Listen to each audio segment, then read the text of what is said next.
Good morning, everyone. Before we start, mods, if we get another batch of Chille folks who are just disrupting, if they're taking part in chat and being nice, don't ban them. But like when Victor B was here earlier, just go ahead and ban the hell out of them. We don't need disruptions. By the way, Victor B, you're a fucking cunt. Do the world a favor and go have sex with a wood chipper to take yourself out of the gene pool. Fuck off and die. Oh, thank you, Hank. Amen. Amen, Brother Hank. Amen. Well said.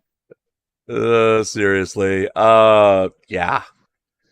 Dudes, don't waste your time in our chat. I thank you for being here, and I will count you as a subscriber. But if you're going to come in here and, number one, attack our fans, then you'll get banned immediately. I can take attacks, but when you go after our fans, then fuck you. Yep. Fuck you and goodbye. So, thank you for being here, Victor B. And Michael Eline, if you're out there, thank you too. Michael Eline is one of our new subscribers today, apparently. Ooh. Yes, we actually have it confirmed that Michael Eline did subscribe. Now, I don't know if he's unsubscribed yet, but Michael Eline has been here, and we are thankful for his presence. I don't think he's a smart enough feller to figure out how to unsubscribe. Wait, he gave the us fucking ambulance chasing freaking idiot. What was that, Pope? He gave us presents too? No, he didn't give us presents. What did we get? Oh, well then fuck him. We apparently got Victor B out of it, so apparently our link is being distributed through their community, so we got Victor B. Hey, more likes and maybe more subscribers. Thank you. Yeah, thankfully. Yeah, we are up 2 subscribers today. Yeah, we're up 2 There you go, Michael Eline and Victor B. That's it. So, thank you for subscribing. We're getting close, kids. We need another 127 people.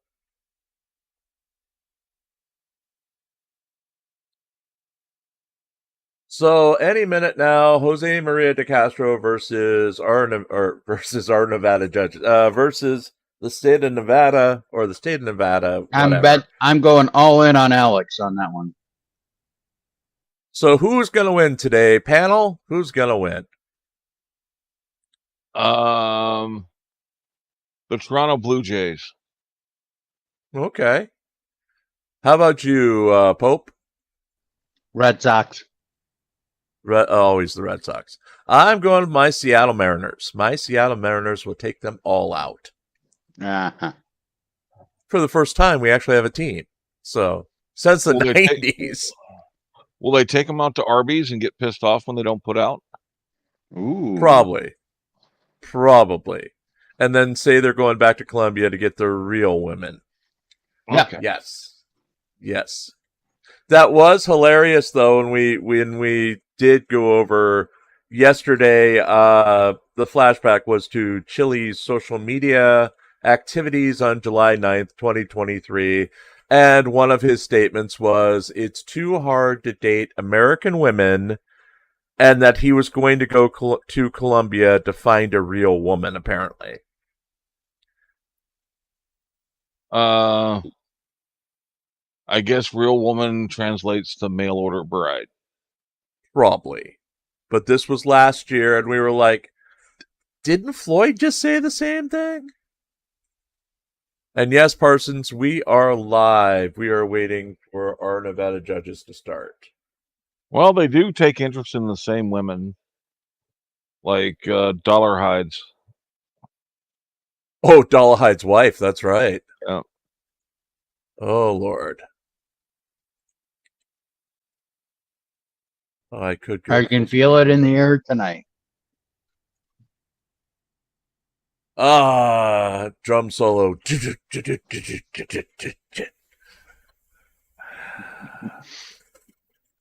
Oh, Lord. So, oh, Lord. So, folks, in the news today, Regan Benson did a 2.5-hour live stream that I'm currently halfway through. I'm not going to torment you guys with it. We'll have a report in the paper tomorrow And morning. He has kept tormenting us, so... Yes, I was Fuck just going to you. say that. Yes, you're just going to Yes. torment me and Hank. Fuck you. So part of the deal, she says that $130,000 Okay, is quit not tormenting people with the fucking news. They can read it tomorrow. is not a big payout. So is it a big payout to you guys? Yes. Okay. It will keep the church in bingo chips for a long time. Okay, looks like they're Hi, going Artie. live any second. What's Artie saying? Artie! It's their obviously promo. spread like wildfire to others. They have already Law Talk with Mike. It's their opening. So yes, Parsons, it's not a big win. It's just a tiny dosage. We also have Bitch Tits and James Freeman in Battle Creek, Michigan. Finally caught up to him. Their buddy is having a dispute with someone they're calling Mini Putin. So they're standing outside the guy's property every day to get the guy to start yelling at them and then making videos about it. Journalism, ain't it? Yes, and I'm pretty sure Bitch Tits is over at the Kellogg's factory trying to eat them out of all their cereal. Dude, Bitch Tits got his wife knocked up. He's gonna have a kid. Bitch Tits Jr. Need the DNA proof of that one bit. They've got a whole baby registry and everything. Now, yeah, it might not be his. He said he was having a baby. I went in front of Judge Zimmerman again. Well, that would explain the gut. And the milk. The trouble is, he looks like a baby. He's got the most baby face of them all. If I do a caricature of him, I can just put a generic baby on him, and that would be Josh. You're forgetting PayPal Patty. Oh yeah. Well, PayPal Patty looks more like Bobby from King of the Hill. Yes, if Bobby was 4 years old. Just PayPal the way Earl Warden likes him.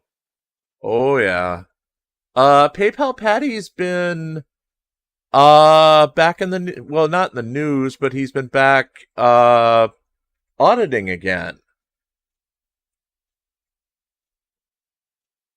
So I don't know. And yesterday I took a look at the Glenn Serio thing where he supposedly has 25,000 subscribers based on his new shorts. And there's only 2 shorts, one of them featuring Glenn and one of them featuring someone else's footage. And it doesn't make much sense.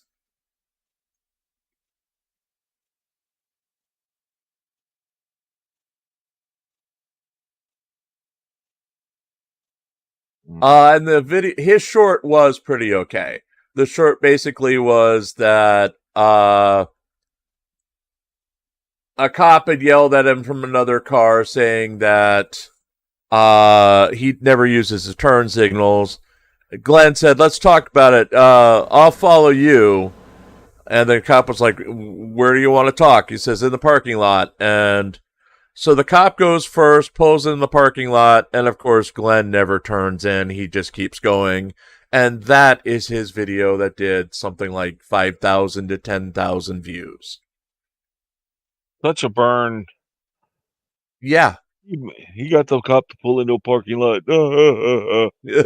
Fuck you, you fucking idiot. I showed him. No, if that would have been me, I would have been put in jail for pulling in a parking lot.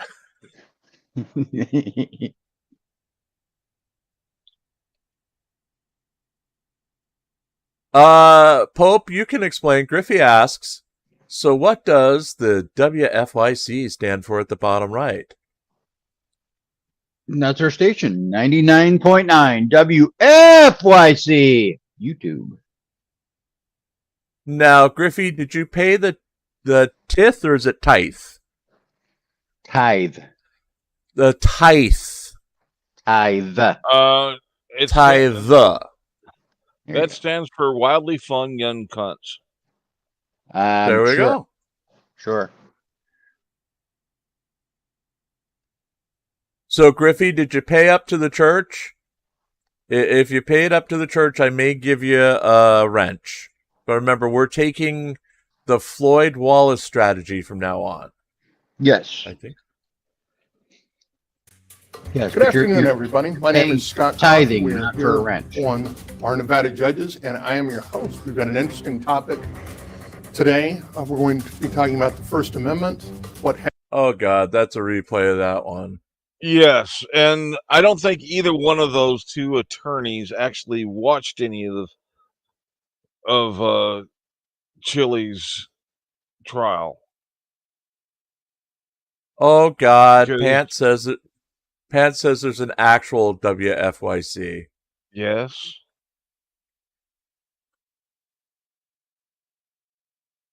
But yeah, these I Okay. gave up on watching the video Okay. on. But we're not an AM radio. We're not an AM radio station. I gave, as Hank was saying, I gave up because the two attorneys basically didn't watch anything, and it was really dumb. Yeah, it's like they got keywords and then formed their opinion from just getting the keywords without watching the shit personally. Yeah, like the Chat GPT version of coverage.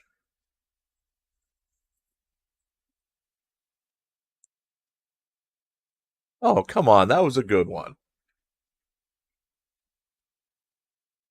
Well, folks, tonight we have the Newscast Watch Party, or Newscast Auditing Insanity Newscast Watch Party at 6:30, or 6:25, sorry. I think it's 6.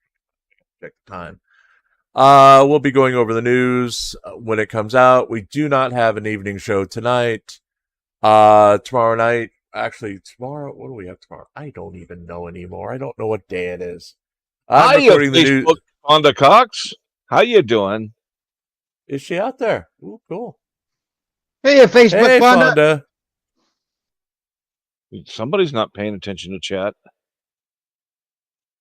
No, I'm not. I'm trying to check something else here. And Fonda gave us a like. Yeah. There we go. They're finally giving me notifications over on Facebook, too.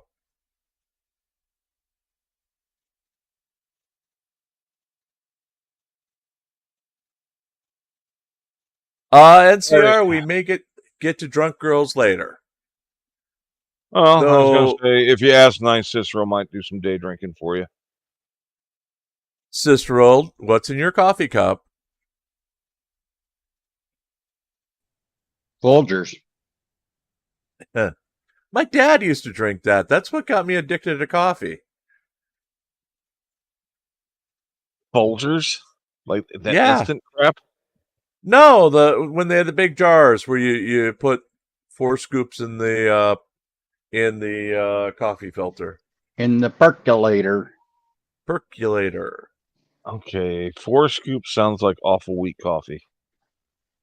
How many scoops are you supposed to put in? This was the 70s, though.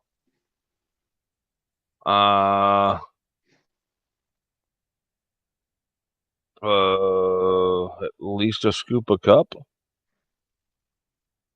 Well, it wasn't the instant. It was actual coffee in a can. At least a scoop a cup of ground coffee. Okay. Sirio says she can do Whiskey Man. I don't know. I haven't. Doesn't have you to be want. whiskey to be day drinking. You can do it with wine. I mean, it's morning still. Mimosas is kind of a fun day drinking choice. Good way to get your vitamin C. Lord. It has orange juice.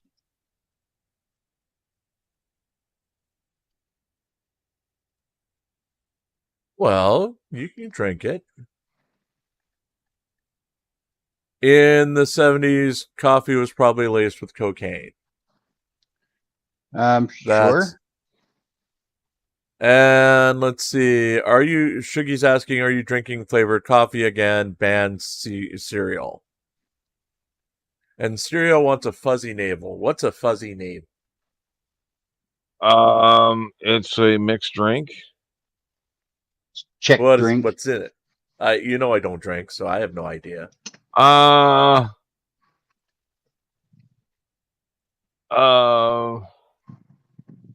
Is it orange juice and vodka? I thought that was a Harvey Wallbanger. Let me look. Because I knew I used to hang with a guy who drank Harvey Wallbangers.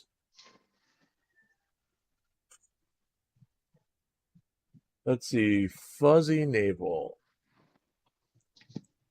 A fuzzy navel is orange juice and peach schnapps. So what's peach schnapps? Oh my God, Jim. Oh boy. What? I don't drink. You've heard of schnapps. Kinda. Okay, it's a liquor. They make different flavors. And how bad is it? Depends on, do you like peach or not? Yeah.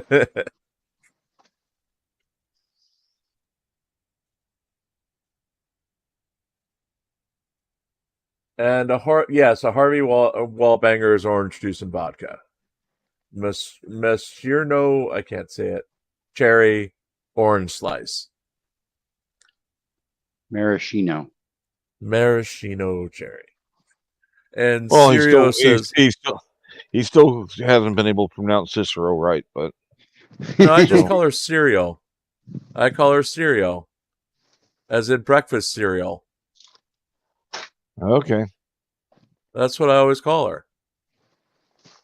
So can I just start calling you Phlegm? You want to? Okay, Phlegm.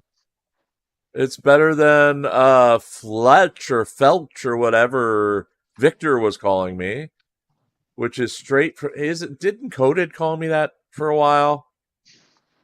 I think so. Okay.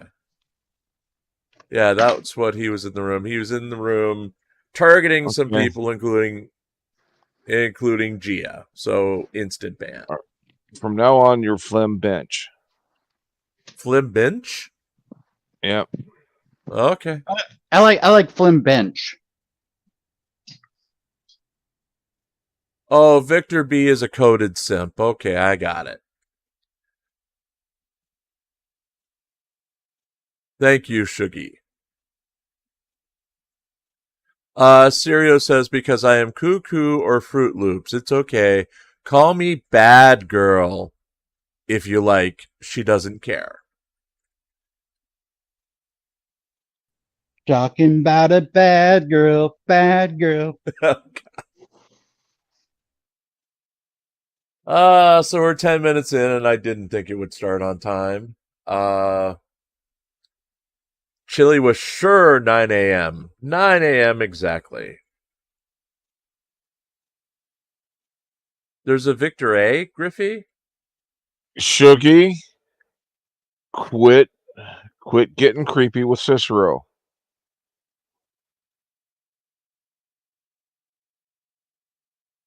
What's Shuggy doing? He asks Cicero for a slow, comfortable screw. Oh, God. I'm assuming that's a drink, the very married Shuggy.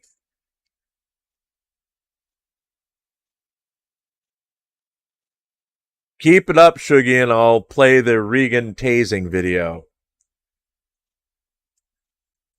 No, she doesn't get tased.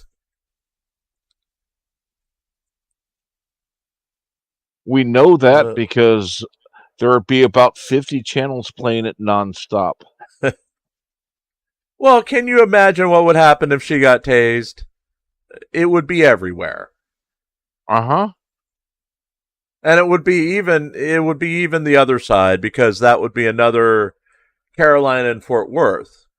Mm-hmm. But you notice that Carolina and Fort Worth, that situation fizzled because she returned to auditing the same week.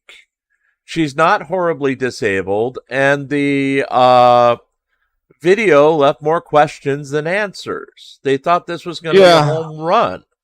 Yeah, going out and holding their camera up with her recently dislocated shoulder and arm, that she wore a strap as a fucking sling. Let alone driving with it 2 days later, when she claimed she wasn't supposed to, move the arm, wasn't supposed to move the arm. She's sitting there driving. So, yeah, I don't know. I mean, she would have been in an immobilizer for at least a couple of weeks if it was dislocated, like she says. She's also claiming that her orbital bone over the one eye is broken, and that when she presses on her eyebrow, she can feel things moving around. Would that be the same symptoms as the orbital bone being broken? The orbital bone being broken, I doubt she'd feel anything moving around. But okay, and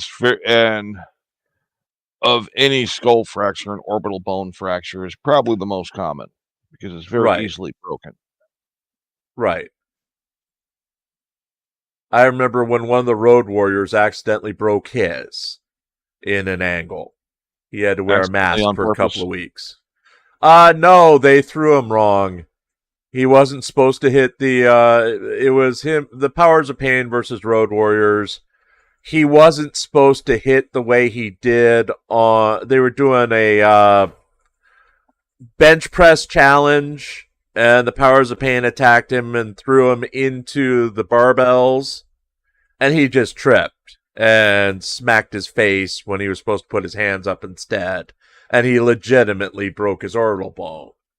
He had to wear a mask for a couple of weeks, not like a hockey mask, but one of those face guard things. Yeah. And this was the 80s, so it was a very early version of those.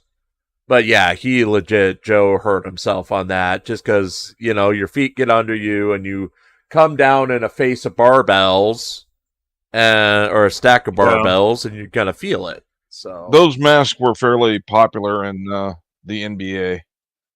Yeah, they became popular.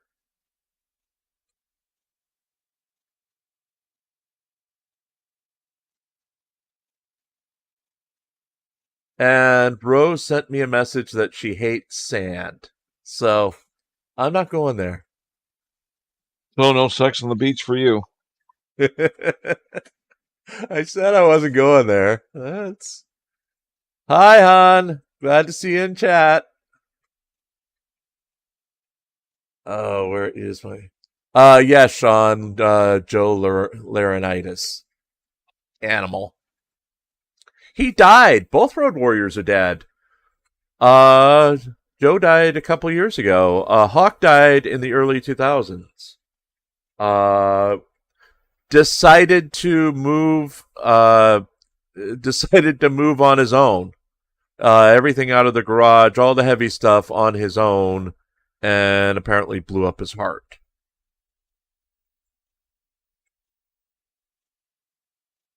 Sounds like a smart feller. Or a fart smeller. Yeah, you couldn't tell him anything. And hi, Facebook Lisa. Hello, Facebook Lisa.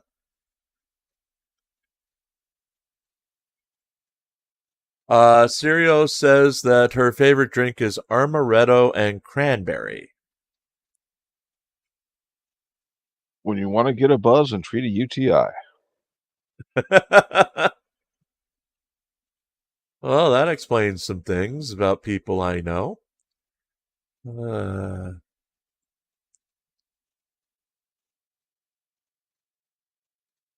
Any more trolls in the room before we end up going to a drunk girl?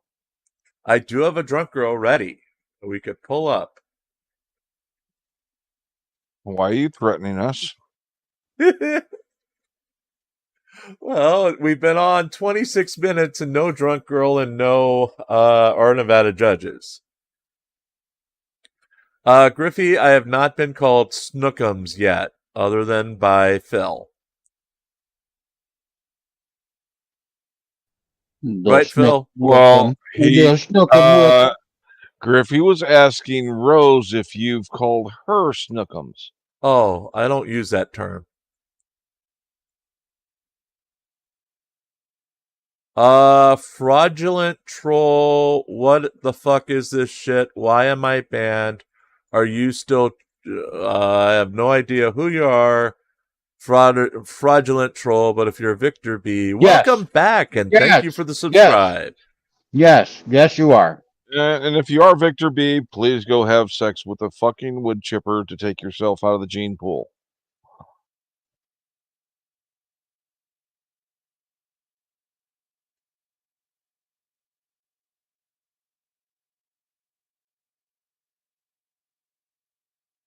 Shuggy says mixed cocktails, Singapore sling.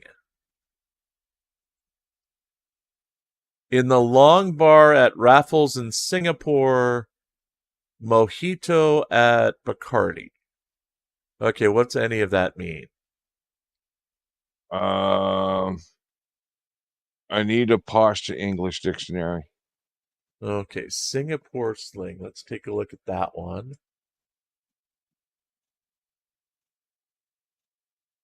Well, Singaporean sling, I've heard of that one.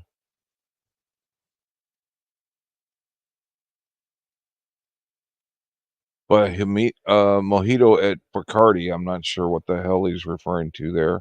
Is that a mojito using Bacardi rum? Okay, Singapore sling combines gin, Grand Marinier,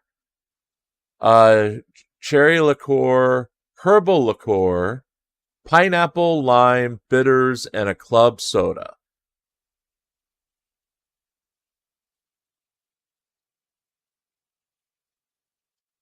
So what exactly are you drinking, Shuggy? I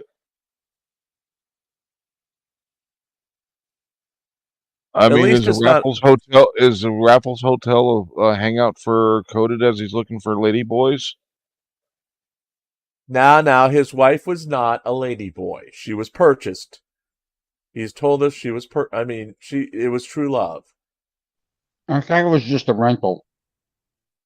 It was Timu. Oh, okay.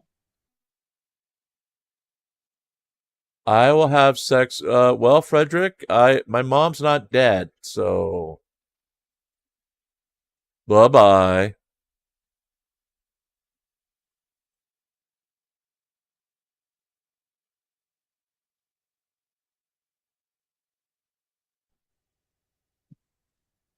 Not sure why you want to admit to necrophilia, but okay. Yeah, he's saying he's having sex with my dead mom. Okay. Oh, is my mom still Teresa? Because that's weird and different. She was 13 months old when I was born, so that'd be unusual. I'm not dead. I thought she had you as a fetus.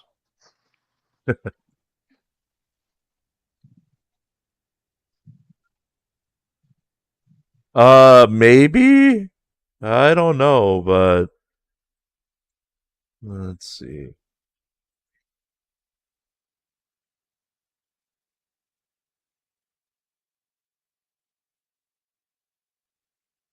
Shuggy says it was initially known as the gin sling. Okay. Well, that clears it right up. Serial, yeah, Chille promised it was right at 9 a.m. He'll be free. He'll be free tomorrow based on this appeal. Free tomorrow. And I'm still willing to...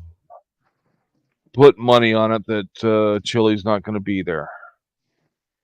And it was like last time. Last time it happened randomly in the middle of the day when it was scheduled for like 2:00. Well, they have a docket, right? The docket, they usually have a time frames for the docket. So he's on the Yeah, 9, but 8 he was on the docket for later. At least they told everyone later, because that's why our Nevada judge is scheduled for later. Right. And it just came up early, and they weren't even ready to record. So I'm not putting any faith at all into this actually happening anytime on time. Yeah. Which is kind of sucks because I still have to record the news yet. So news may be late tonight. News may be late tonight because I didn't have any time to. Inclement weather. Yes. How long will the beard be? How gray? Guesses. Oh, for Chille's beard. He doesn't have a beard. I thought beard. Roy. There's just a confusion. He is the beard. Okay. Is he Roy's beard?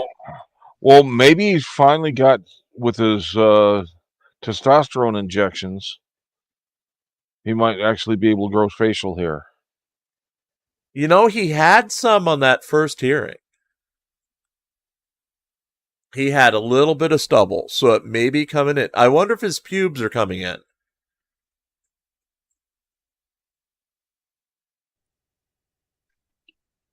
Abby Poland, ask your sock how's Chille gonna look today, if Chille shows up.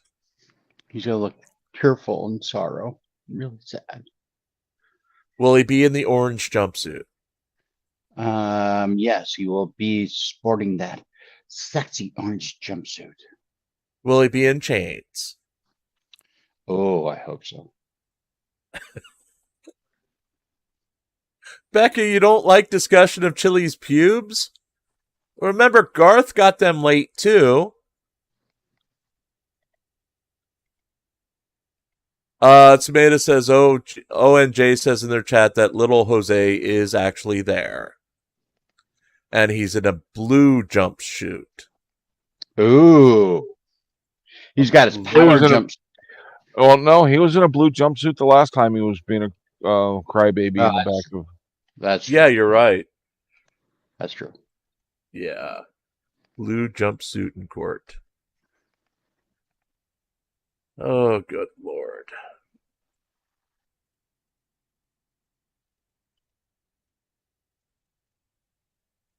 Pant says pubes are never early, nor are they late. Pubes are exactly on time.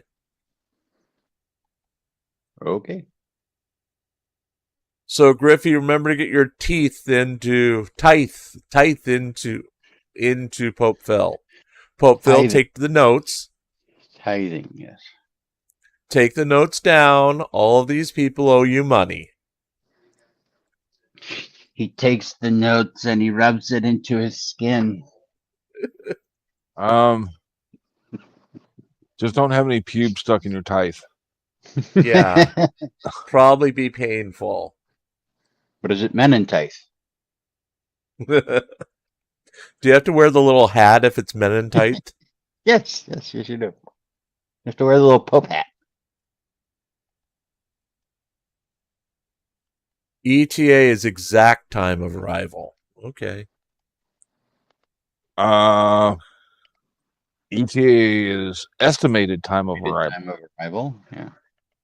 Hey, look, both Reaper and Mandy are in side chat for our Nevada judges. Oh, well, good for them.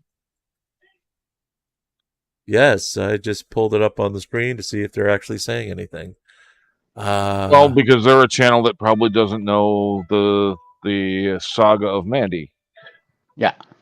Well, Mandy's got a live today for, I think, 1 o'clock. Oh, this may be it.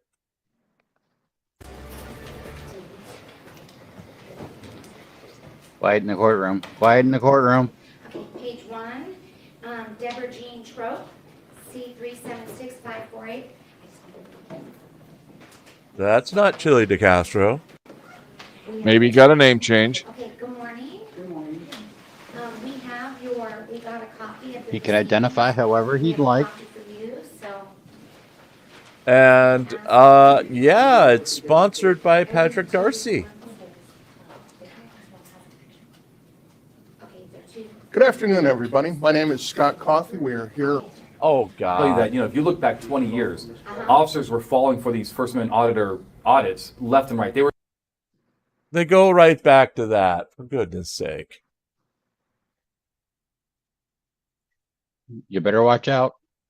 You better not And pout. Shuggy For goodness sake. said the D word.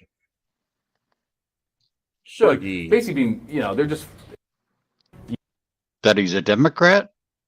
No, the DAN. you don't get word. any views, or you don't see the video at all. Yeah. But we do Well, see since about the asshole would have been wrong, but okay.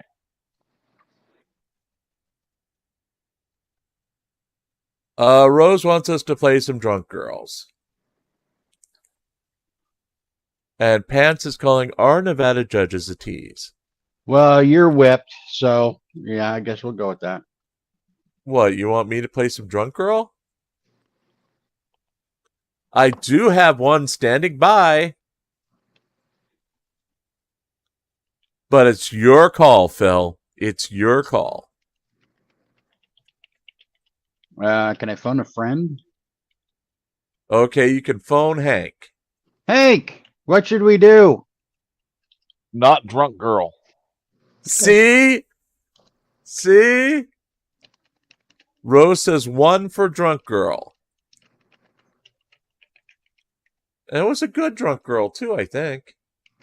2 if we just want to keep bagging on the trolls.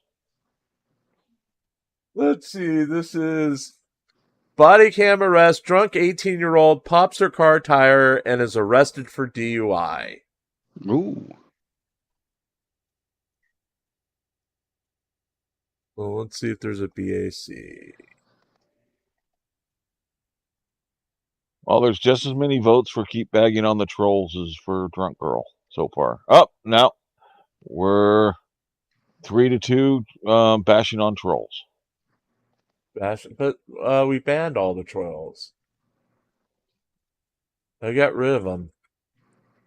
Remember, 0 tolerance policy today, folks. If they come in and they start shit, just go ahead and ban them. Perm ban, get rid of them forever. Because I don't care. They'll still watch. Yeah, twice as many people want to bash on the trolls as want drunk girl. Those dang trolls. Hank, you're in charge for the next 2 minutes. There's somebody at the door. Okay. Maybe it's Alright. a surprise I got you. Ooh, what'd you get him? What did you get him? A gift from the florist. Oh, nice. A big bouquet, I hope.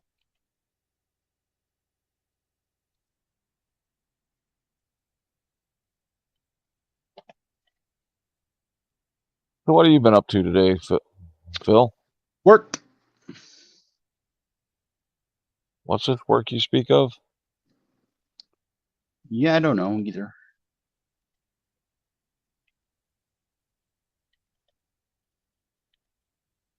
The raccoons don't come out until night, Griffey. Well, unless they have rabies. Unless they get too fat from eating all the free cat food off of his porch and can't know.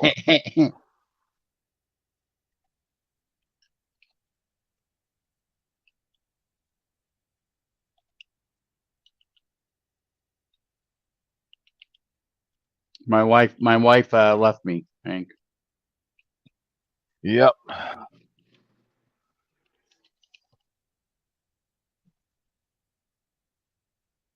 He's run So- across the border to get free from you.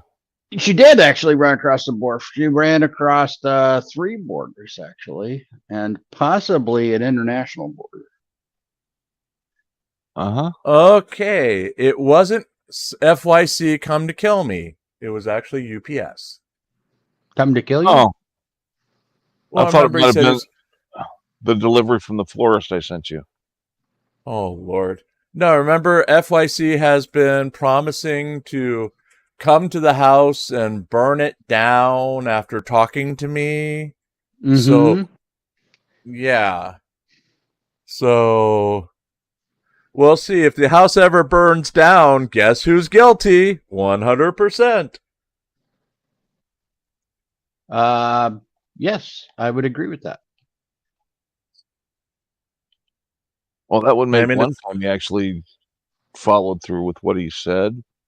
I mean, honest to goodness, he's said it so many times that it's like, just look at his channel, cops. Look at his channel. It's not an unsolved mystery.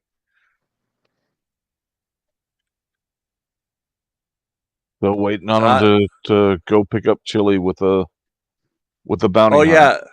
Yeah, the bounty hunters. Remember that. Yes, they're going to drag him across state borders. Yes, they're going to go get him and take him back to wherever. Even though there wasn't a contract out for him or anything. Yeah, he wasn't, didn't skip bond.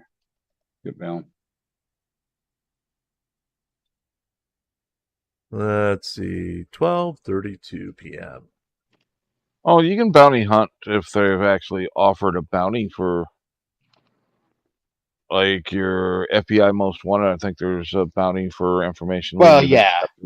Yeah, but not usually it's bail bondsmen who are wanting their client back and so they can get their money. Usually.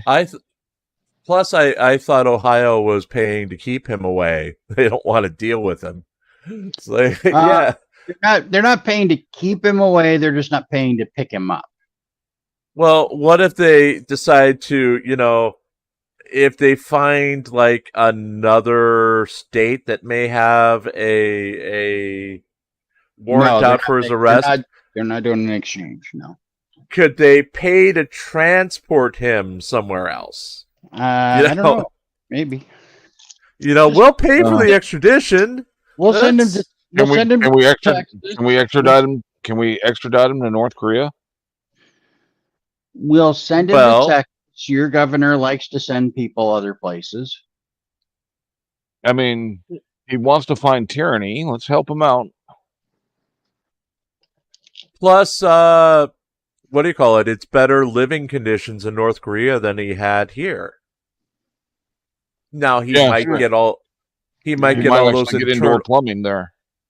Yeah, and he might get all the internal parasites that they have from the food, but hey. If you can get food. Yes.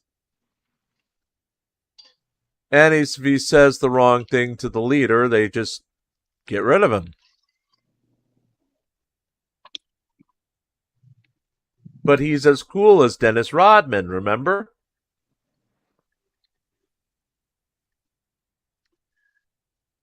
Interesting fact about just because he likes to wear wedding dresses doesn't make him Dennis Rodman. And he doesn't have nearly as many tattoos. Does he have any? Remember, No. Chille doesn't believe in tattoos. Yeah. Well, Interesting you haven't fact seen his... about North Korea. He might be covered in prison ink now. Oh, that's right. Would he put one on his... Go ahead. On average, North Koreans are 4 inches shorter than South Koreans. So Chille would fit in. He'd be the tallest man in North Korea. Very likely. Well, they've changed the rules of basketball in North Korea since there's no dunking. Because nobody can actually dunk. There's like 5-point shots and stuff. Yeah. So any little guy can play basketball. Yes. I think they should bring that here as white guy basketball, or senior citizen basketball. We already have that. It's called horse. Yeah, except I suck at horse. And you can play pig. Surprise, surprise, surprise. Well, it's because I don't see in 3D. I can't tell how far the basket's away from me. You can dunk on it, Jim. Go ahead and try. You mean that line that's right in front of me? I can jump on it. And Rose reminds me I can't go outside the house. I said I suck at horse, Parsons. At, not I heard it the way Parsons heard it. At, Me too. not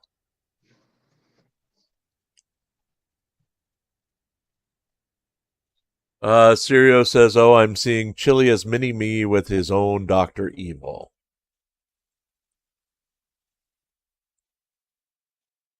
And I did watch another episode of that On the Couches, or Back to the Couches coverage of Surreal Life. And I did not realize that the girl who was stalking Peter Brady, you know how old she was at the time? No. 22. 104. 22, and Peter was almost 50.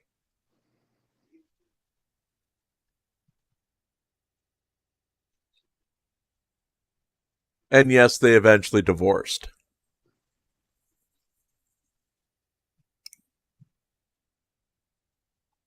And I think that was his third divorce.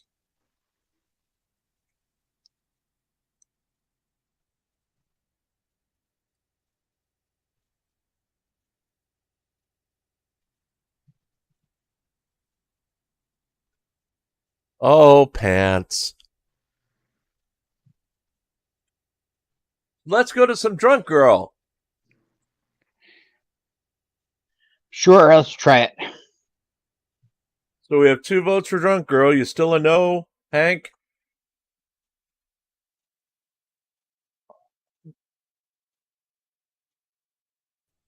Sure, go ahead. Well, thank you, Hank, for endorsing it. Now let's see what window she's in. Whoops. There's always a whoops.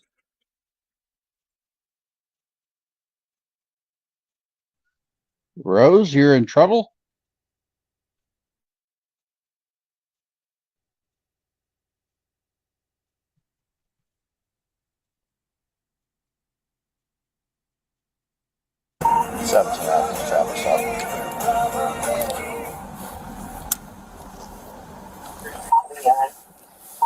I'll be on North McKinley at Rufus. John Edward 9866. John Edward 9866.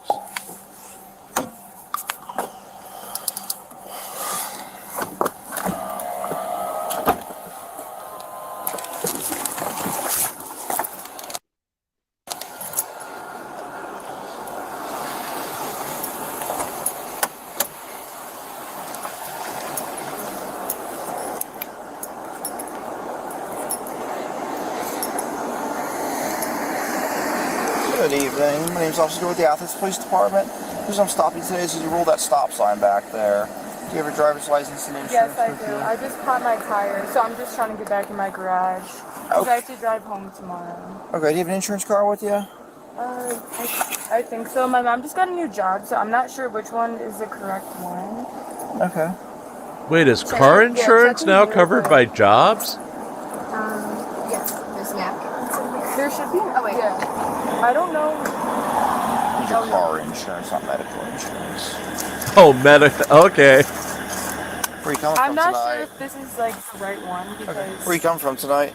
Quit Street. Okay. How much you had to drink tonight, Jenna? Or Julia? I had none of them. You haven't had anything to drink tonight? No. Okay. Okay, set that back for me. And why does it smell? Why does your breath What smell I'm gonna like have you do is I'm gonna have you step out like and a make sure you're fucking okay to be distillery? driving, okay? Okay. So go ahead, make sure the car. And when he asked for her insurance, she was trying to give him her health insurance card. 17 Athens, signal 11. If you want to turn it off, you can. Victor. Yes, and it's always suggested if you pop a Just gonna tire be back to and stand in drive front of it my into license your plate right there garage, for me, okay? no matter how far away you are. Get your Just stand right there. I'm gonna BACs turn my in lights now, off. Just stay right there folks. for me, okay? .215. You're clear. I'll be out on field Friday. Hank. With your track record lately, there's not going to be one given. Person says 0.001. Get them in, folks. Get them in while you can before Chille DeCastro spoils it all for you. If she was driving an Aston Martin, I'd say she was a .007. Ooh. Virgo says 0.122. Lisa says 0.17. Sean says 7.17. Marianne says 0.195. Sumi says 0.27. Rose says 2x the limit. Abby says 0.245. Sirio Jim says point 0.222-444-333-577. Sirio says 0.124. Gothic Sparrow 0.23. Pat says 0.000. Valen says 0.123. Shuggy says 0.125. Becca says 0.169.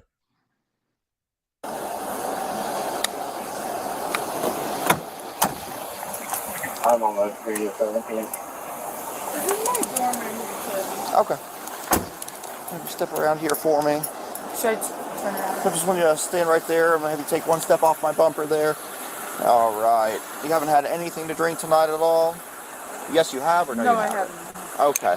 What I want you to do is stand your heels and toes together just like that for me. Arms down to your side. Arms down your side for me. Okay. You wear glasses or contacts? I have glasses, but like I don't like need them. Like What do you use them for? just like reading, I guess. Look like smarter. just to see like far and stuff. Okay. Do you take any medication? Yeah. What do you take? I take and then I'm supposed to take anxiety medication. I don't know what it's called. Okay, but you don't take that normally, or? Not usually. Okay. Do you have any medical conditions I need to know of? Mm-mm. Are you currently under the care of a doctor or a dentist? Like for a serious issue? No serious issues. All right. You see the tip of my pen right there? Yes. What I want you to do is I want you to follow that with your eyes. Your eyes only, don't move your head, okay? Okay.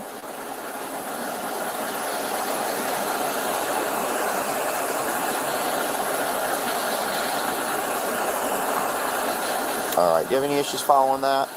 No. Okay, we're going to do a few more passes. Just keep following it for me, okay?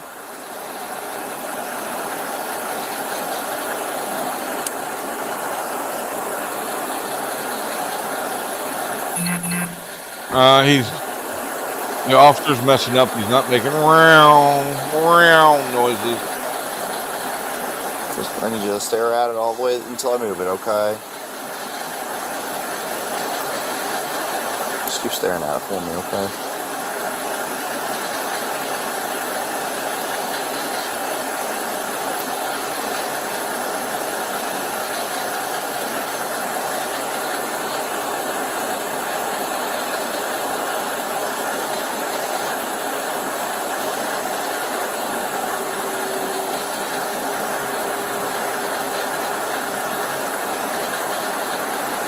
You just keep staring at the pen. Stop looking back at me, okay? I'm sorry.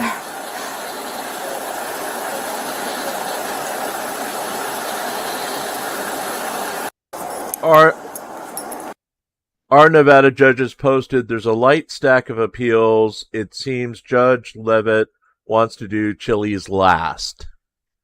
So it could be a while till we get to Chille. Okay.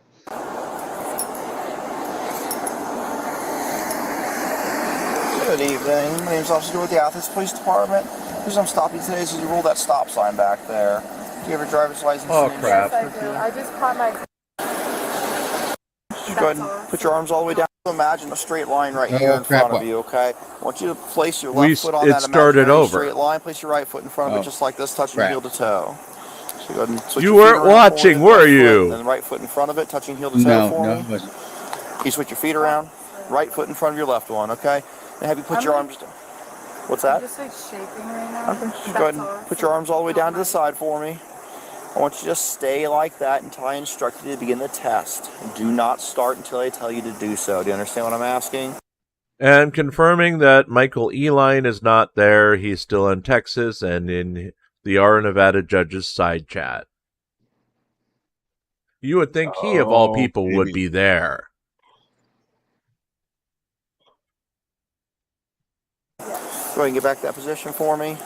All right. When I tell you to, you're going to take 9 heel-to-toe steps down this imaginary line. It's going to look like this. 1, 2, 3. When you get up to your 9th step, leave your front foot on the ground. Take a seat. Yeah, if you want to. Yeah, go ahead. So go ahead and get back in that position. All right. I wear so yours. You're going to take 9 steps down the line. When you get to your 9th step, leave the front foot on the ground. You're going to take a series of small steps just like this to turn around. You're going to take 9 more heel-to-toe steps back down the line. 1, 2, 3, on up to 9. Do you understand what I'm asking of you so far? Am I counting or are you counting? You're going to count out loud for me, okay? And then, so 9 there, and then turn around 9 down. You're going to take 9 down. You're going to turn the way I showed you. You're going to take 9 back, okay? Perfect. While you're doing this, I want you to watch your feet, count your steps out loud.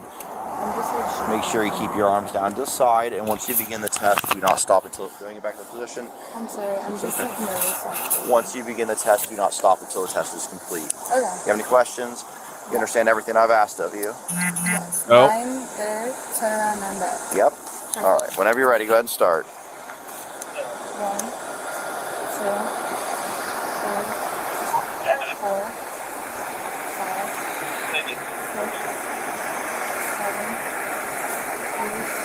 6,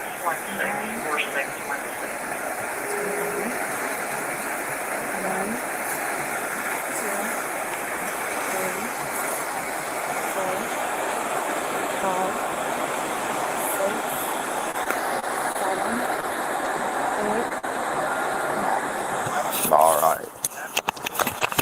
For this one, what I want you to do is I want you to put your feet together just like that. Arms down to your side, okay? I want you to stay in this position until I instruct you to begin the test. Don't start until I tell you to do so, okay?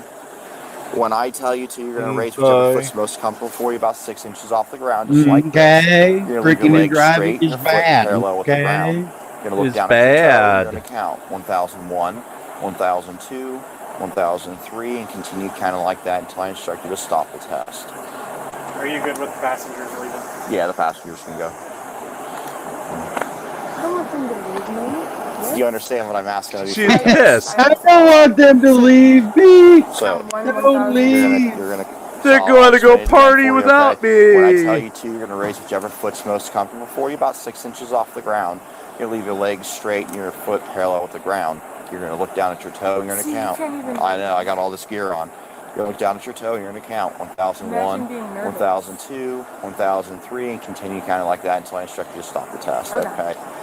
Wait, how many, like, how much do I count? You're Just keep, until you you're going to keep counting until I tell you to stop, okay? While you do this, I want you to look down at your toe, count out loud, keep your arms down to your side for me, okay? Do you understand what I'm asking of you?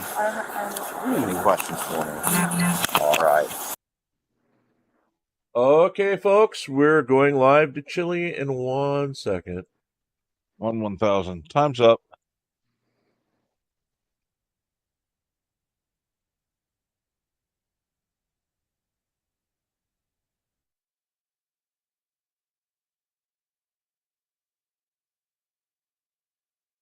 And we're going to play it backwards a little bit. Yogi, you had a full bottle of scotch for breakfast? Multiple problems. Okay, it's very hard to hear. So let's go back here. But you can sit down if you want. You don't have to stand up throughout the whole hearing. It's up to you. Might be a minute. Yeah, that's them. Mr. Orm, May I proceed, Your Honor? absolutely. It seems that everybody agrees you have a right to film police officers. I'm not sure. I filed a lot of federal case laws suggesting you can film police officers, but the state doesn't seem to dispute that.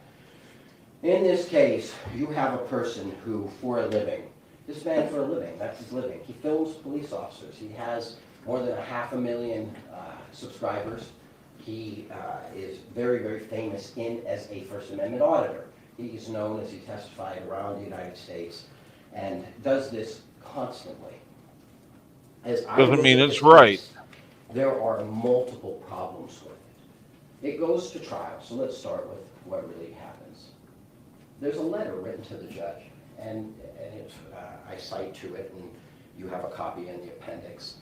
And the letter says this man's going to film the proceedings. So the judge says, empty your pockets, suit pockets, all sorts of pockets, empty them. He says why. He complains it's a Fourth Amendment violation. You don't have a right to take my phone. And the judge also demands that defense counsel turn your phone off. And she said, I don't want to be part of your YouTube channel. And he said, we already are. This is the starting point to this trial. And the state says, well, the court has a right to, keep the court secure. Absolutely, you do. Absolutely. Have a right to determine who's filming. Absolutely. But what was interesting in the state's argument is they forgot to mention that the court never looked at the prosecutor and said, hey, turn your phone off. Make sure your phone's off. It's all directed at him and his attorney. You can't take cell phones. No. You can't do that. The original announcement, everybody in the courtroom needs to turn off their phone and turn them over. And the prosecution didn't send a letter to the judge saying, we want to film. No, I think he said there was somebody sent that letter that Chille was going to film.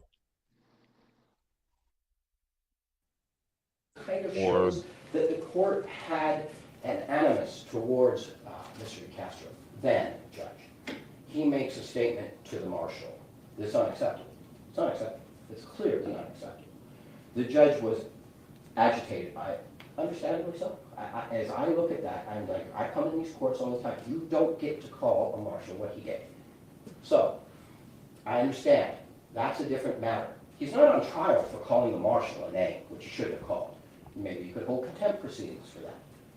There are remedies that a court like yourself can do if somebody's being disruptive. Just because somebody's disruptive in a murder calls your court staff a name, it's inappropriate. I would realize with a client, oh boy, this is not looking good. But that doesn't mean you're going to find or suggest that the person committed murder simply because he's acting or she's acting in a fashion in a courtroom that shouldn't have happened.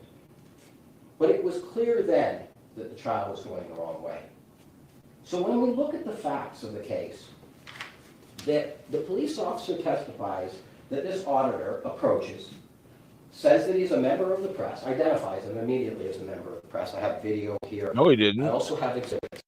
And that he wouldn't back up. Now at trial, that was commented on by the officer a couple of times. He wouldn't back up. He wouldn't back up. The prosecutor argued it. Then they started on the 21-foot rule. It's an imaginary rule. We all know there's no such thing as a 21-foot rule. It doesn't exist. But nobody was stopping that. Not defense counsel was saying, where is this coming from? What rule are you coming to with this? And the prosecutors arguing, well, he's violating the 21-foot rule. There's no such thing as a 21-foot rule. And the state... No, the prosecutor never said that. You fucking lying piece of shit. And hey, Facebook Karen.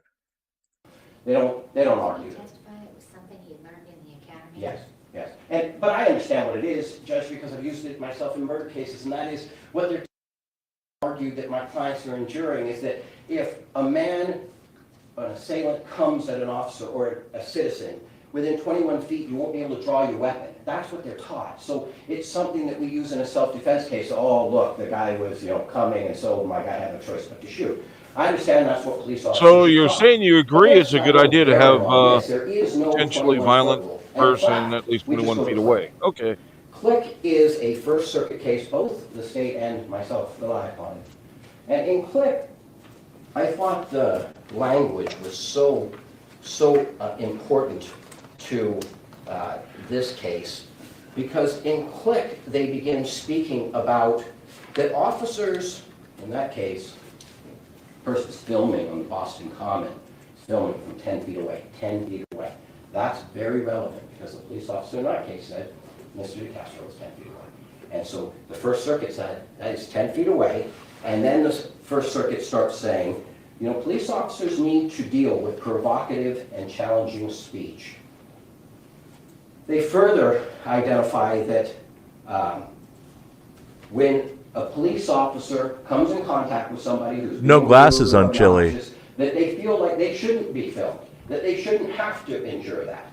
And the First Circuit then goes on to talk about that officers sometimes retaliate because they don't like it. They don't like it. And they said that's what happened in Click. The officers didn't like it. You don't film us. You have no right to film us. Okay? And so when I look at the situation, I'm like, officers, we have a right to film officers. In fact, we have an actual statute on it.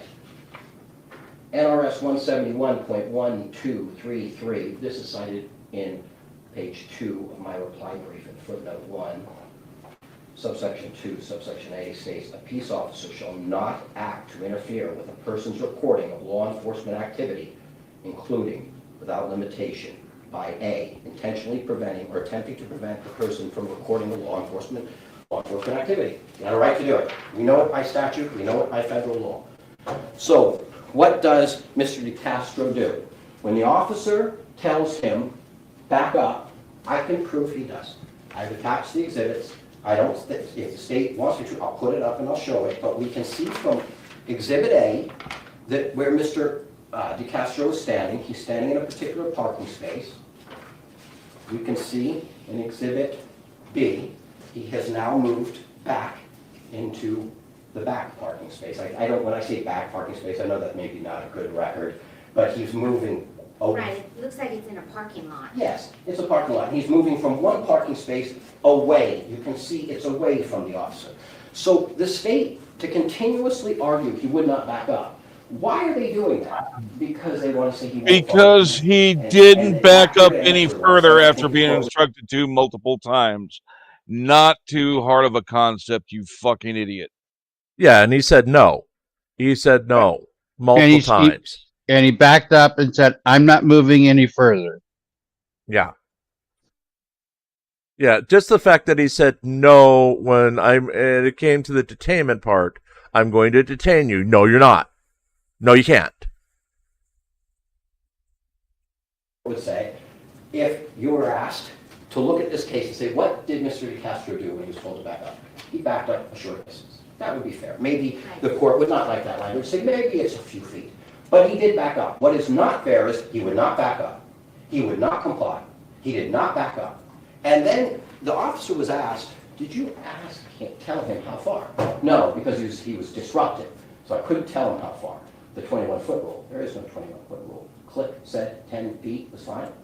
And in Click, what's more interesting about it is the officers, what Click is deciding is not like this court deciding whether there's a criminal activity. Click is suing the officers. And the officers are over in federal court saying, oh no, give us qualified immunity. And the federal court said, no, not for this. You're not getting, for arresting somebody who's filming, you're going to get sued. You're not getting qualified immunity. You're going to have to fight this and go to a jury. I think that's very. They didn't arrest him for filming. Undoubtedly, you know he's going to sue, and I think he's already started that process. I'm not a civil lawyer, so don't do that. But I know that that is what's taking place. So what is hindering this man from obstructing him from writing his ticket? He can just simply write the ticket. He can look at Mr. DeCastro and think to myself, here's one of these auditors, walk over and write a ticket. He was asked the question, which I thought was really good at trial. He was asked, how did he obstruct you? How were you obstructed? And he said, well, I didn't know what his intentions were. I didn't know. Maybe he was armed. Well, that doesn't obstruct you. How does that obstruct you? That doesn't, he never gets in the way. So let's fast forward to Wilson. Okay? 3 weeks before this trial, the Court of Appeals considers one of my arguments here that the statute is unconstitutional, vague, and ambiguous. The Wilson court determines that the only way to impede, the only way that you impede is that you have fighting words or you physically do it. And the exact language of it is, we interpret 197.190 as applying only to physical conduct and fighting words. The court further explained that blocking the path of an officer may amount to obstruction. We know that didn't happen. We can look at the video. There's no blocking. There's no blocking that goes on. And they also say that it could be non-aggressive, which made me curious. So I went and read the case. I thought, what could non-aggressive be? And it makes perfect sense. I would have never seen how non-aggressive could be obstruction. But what they then cite is they were pulling over an individual, police were, and then the guy, who I guess is armed, then starts to run from police. Well, now they've got to go chase it. So clearly you're hindering the police. So that made perfect sense, and that's the case they cited. What is interesting about Wilson is they also go on to say, as construed by this court, NRS 197-190 prohibits only physical conduct and fighting words that hinder, delay, or obstruct a public officer in the discharge of official duties or powers. As such, law enforcement has no discretion to arrest persons for protective speech or for physical conduct that is merely annoying and offensive. Judge, I have no doubt, I know you've watched this video, and I could see how anybody could look at this and hear the speech, get in your car, little doggy, and write your ticket, and find that to be annoying. I see that. But that's protected. And it can also be found argumentative and combative. By numerous federal courts. They went on to say the district court did not, so in Wilson was convicted, appealed, just like I'm doing here. And they point out in Wilson that on appeal, this court explained the district court did not have the benefit of our interpretation of 197-190 as being limited to physical conduct or fighting words, and therefore did not consider whether there was sufficient evidence that Wilson engaged in physical conduct or other fighting words so as to support her conviction, and the case was remanded. Why I think that's important is because one of the sort of the big picture that I want the court to see that I'm arguing, I think Judge Zimmerman was put in an absolutely terrible situation. Look at all this litigation we're doing here. This isn't new. I didn't come up with, oh look, there's a new case that came out about a First Amendment issue. A lot of the cases I'm citing are 20 years old, 15 years old. This is known law. If we have this issue before you on a case, isn't it incumbent upon me to file this pretrial? I wondered why that didn't occur in this case. And the state says something interesting, which I understand the state's advocating. The state says that trial counsel filed a memorandum. Well, I'm like, it was comical. I understand what the state's doing. They're saying they need to try to protect their conviction. But the trial counsel, what he did is he filed some memo that right when the judge is making her decision, finding him guilty, she's like, what memo? I filed them. She didn't read it. And then the state correctly, the state said, strike it. It's late. So what trial counsel does is, at the last minute, can you imagine I'm coming in here talking about the facts and all of a sudden I'm like, oh, Judge, there's a First Amendment issue. Like, well, don't you think you should have briefed that and let me know? And I hear the state's argument, and the state says courts are presumed to know law. And I know you know law, but I also know, Judge, that we get into issues. You've been on the bench a long time, so I know you know the law. But when, let's say we're going to talk about a Miranda or Messiah issue, I think that it's incumbent upon us to give the material to the court. Let the state oppose it. Let us reply so the court can look at everything, have the court's clerk go maybe find research that interests you on this so that you can make an informed decision, as opposed to at the very last minute in a factual trial, like, oh, by the way, there was a Messiah issue. I don't understand why he did that. This was the issue. This should have happened beforehand. This should have been litigated beforehand. The court, like yourself, just like we're doing here, we should give you the opportunity to go look at it, and maybe my rendition of it is not the way you want to go, it's the state's rendition. But the fact of the matter is, at least you had it, and Judge Zimmerman didn't.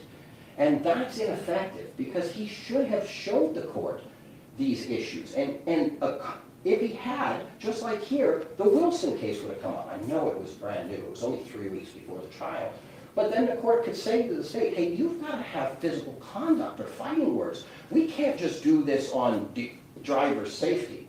Because at one point, the judge ruled, because the prosecutor kept arguing, and the police officer testified, well, the driver had a right to privacy. Like, the driver doesn't have. The driver's out in public. I don't know if the driver had a right to privacy. When you're out in public, You don't have a right to it. And here's another thing, Judge. The state then comes back in their response. Mr. Chen always does an excellent job, and he is here as well.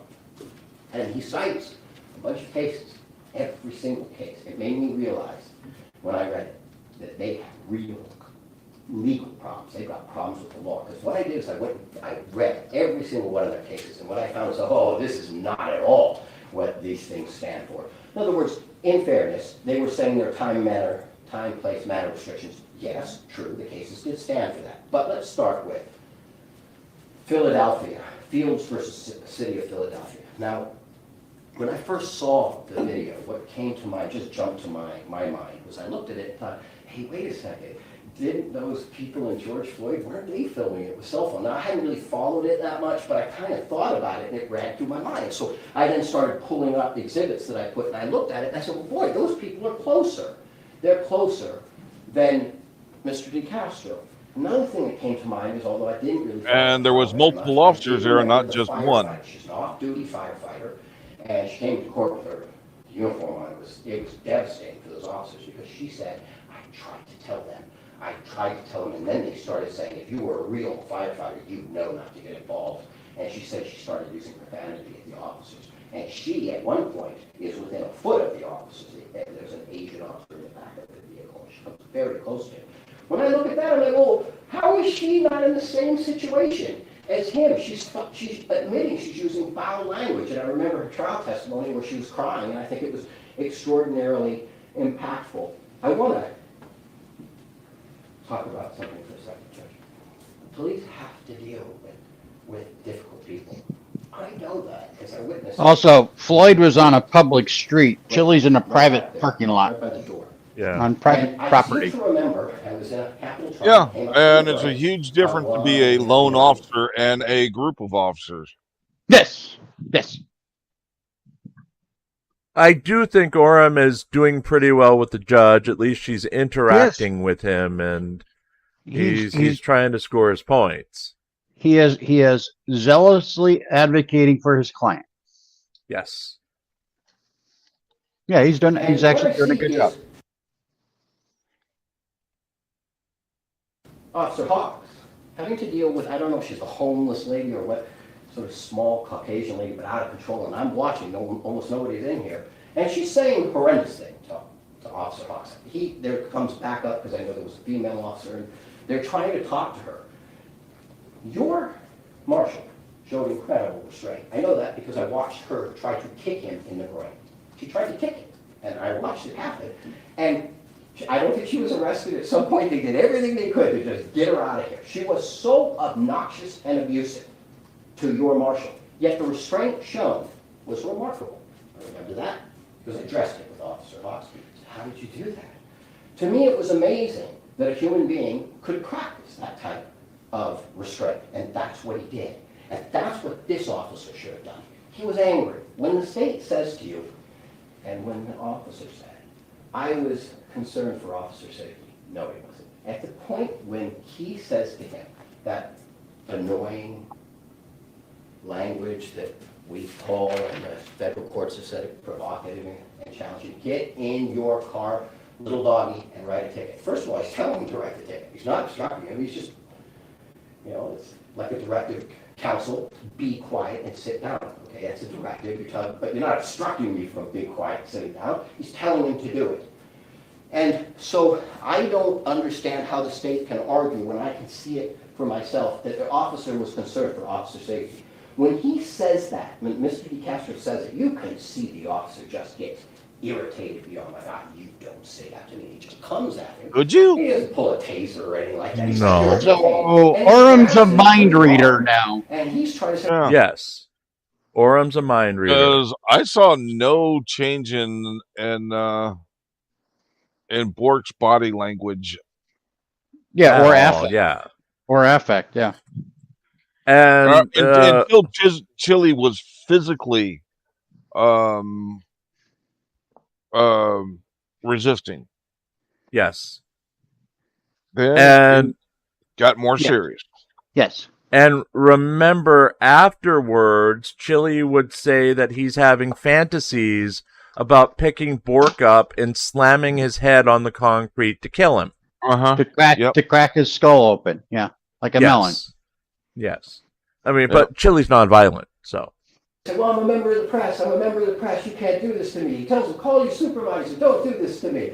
And he's like, he brings out 2 cell phones, so you know he's not armed and you know what he is. And even the officer said he knew about First Amendment auditors, but didn't say that they like shoot people, because he was asked that. He goes, I don't know if I said that. You know he was agitated. Because he didn't say that. This was about, should be told, you can see it's obvious. He said you can't rule it out because they say they're a fucking auditor. They talk about a lot of these officers don't want to be filmed. And maybe it's part of the appeal process, but if this were a trial, you would object to that language. The city of Philadelphia, because in the state's answering brief, they question, hey, sort of, why would you be bringing up Floyd? Are you bringing that up? And I realized the state saw, why are you bringing it up? I saw it was directly relevant to filming police. So since they cited Fields versus City of Philadelphia, I went and read it. And it starts off, so what that is that's an individual who's got concerns about unions and they're filming in Philadelphia. And the court starts off with very, very, very interesting language. The court's, this is the Third Circuit. The Third Circuit begins their analysis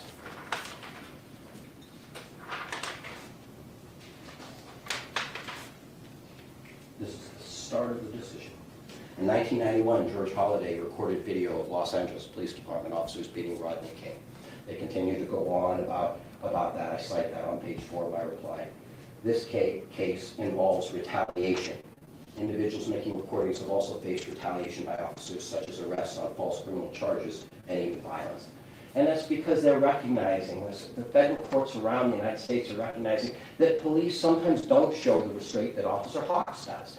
You know, if you're being filmed and you got some irritating person, sometimes when we walk out of these courts, we got press, they're like, what just happened? Did your client just get convicted? It's like, yes. Did your client just, you know, they want to sentence him to death? Yes. And you have to be calm. I can't just grab people and you're going to suffer it. Suffer it. He didn't stop anything. He didn't grab the officer. He backed off from the officer. Yes, maybe annoying. Yes, maybe provocative.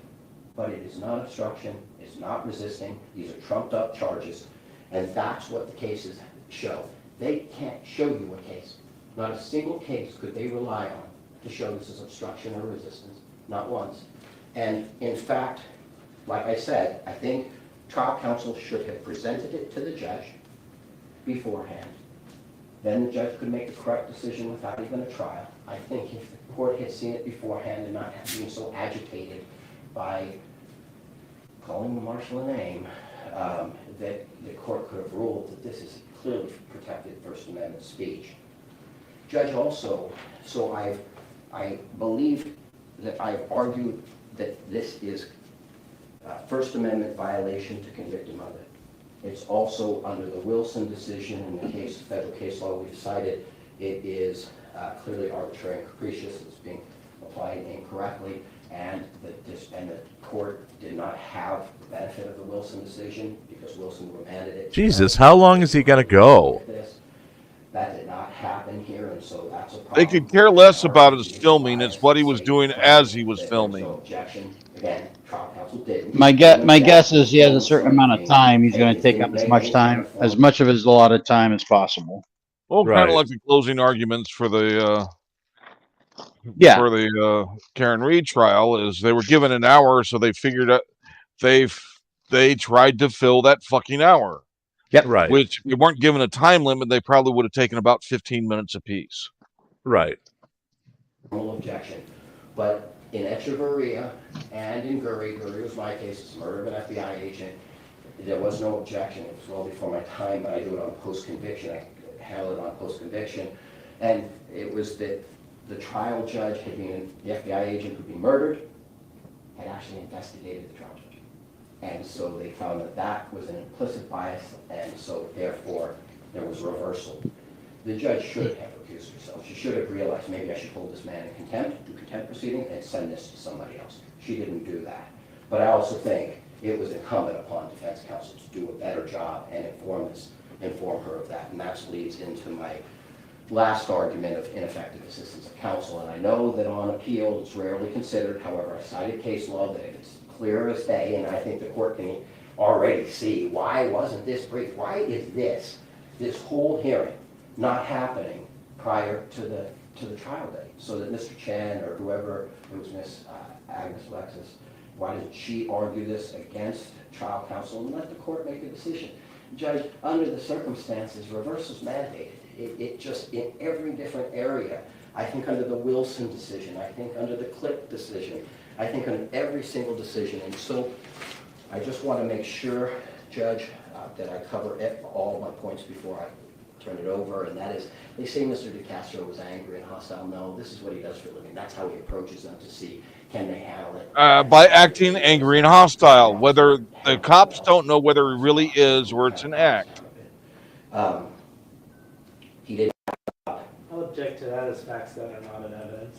Speculation. I'll withdraw that argument. And what other time, place, manner restriction? When to do this as an auditor, to do this? Target parking lot, right? Yeah, in daylight, broad daylight. When if it was a female officer, not that if it's a female officer on a lonely highway going up to Ely, and all of a sudden somebody's approaching at 3 in the morning, I think that's a different story. That shows officers like, God, what's happening here?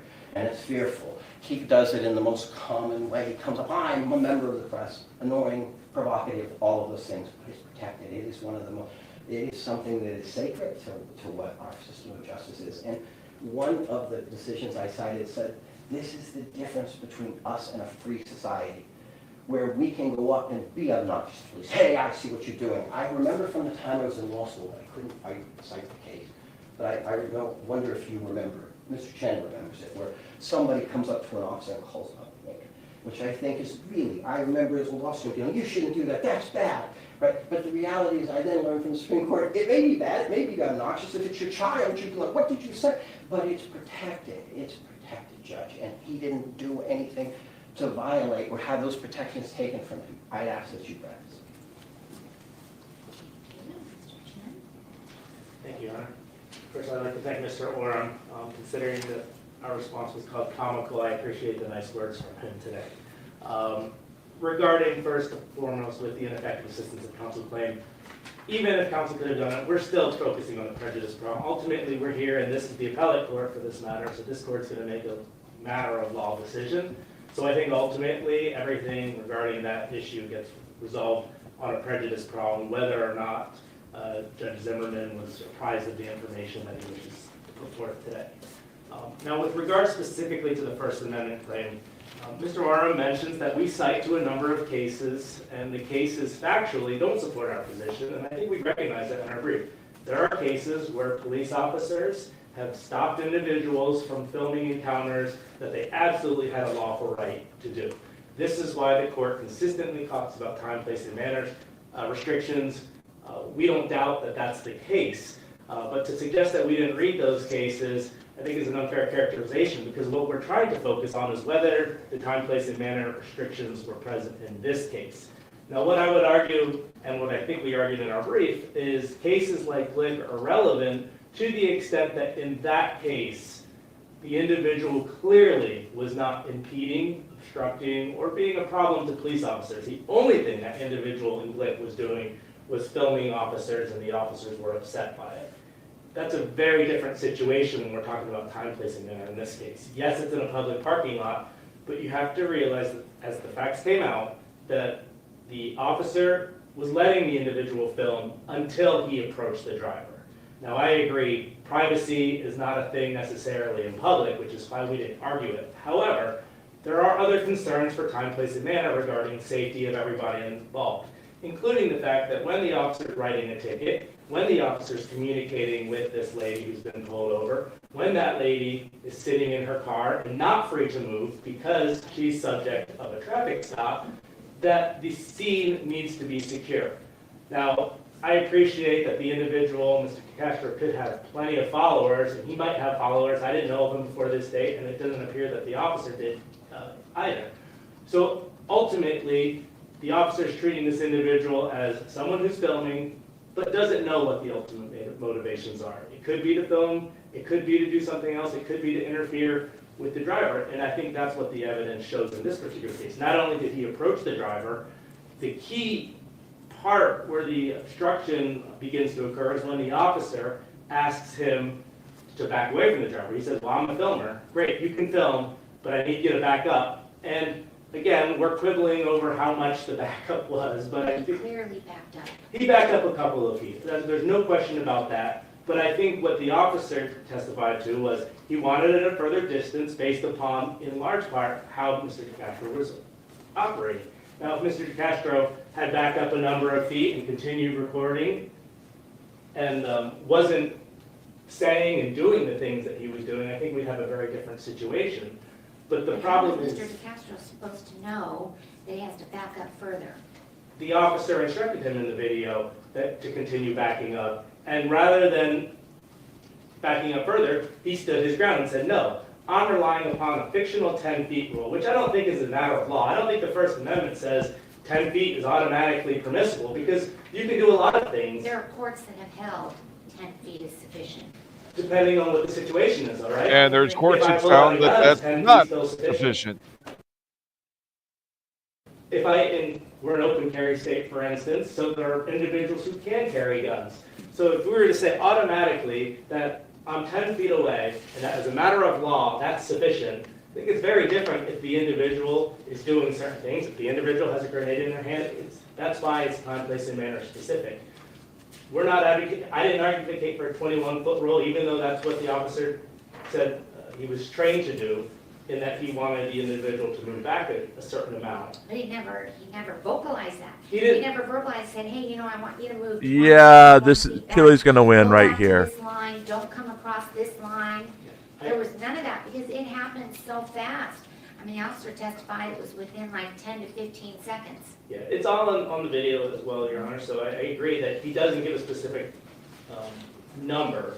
And even if he had given a specific number, it's not that that specific number is somehow constitutionally permissible or not.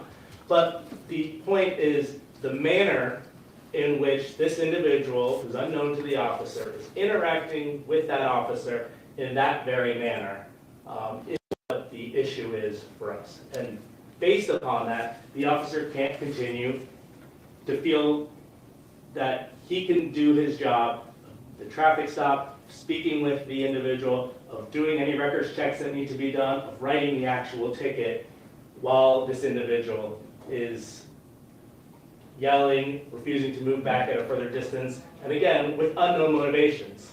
In hindsight, we can look at him and perhaps say, well, he was only here to put this on his YouTube channel, but ultimately, at the time that it's happening, this officer who interacts with him, who even tells him, you're allowed to film, but I need you to continue backing up, I think that's what the reasonableness is, that's what the time, place, and manner restriction is, not some magical number. As we point out in our brief, I think what Mr. DeCastro believes and what counsel believes is that because Blake said 10 feet, that there's this line of 10 feet, and no matter what, I can do whatever I want within 10 feet. And I think even Wilson, although I understand it's remanded for further hearings, goes against that proposition that, oh, there's some type of magical number or anything like that. This individual in Wilson is yelling as there's a suicidal individual who is obviously a delicate situation. The police don't want this individual to hurt himself, and Wilson continues to yell and interfere with what's going on. Specifically in Wilson too, that even though they say physical conduct again is made up of multiple different things, including what we do with our bodies, but as well as what we're saying and how we're acting throughout the course of the interaction. And Wilson acknowledges that. In fact, they cite a treatise, what constitutes obstructing or resisting an officer. And if you look at that particular treatise, I mean, it goes on for multiple pages of various conduct that would entail obstructing. So here, it's not simply about the words. It's not simply about the fact that Mr. DeCastro was annoying. It's not simply about the fact that Mr. DeCastro was saying things like calling the officer doggy and whatnot. It's not about that. It's the totality of the circumstance which prohibited the officer from being able to safely and adequately conduct the traffic stop. And that's, Well, he immediately released her. He did. Also.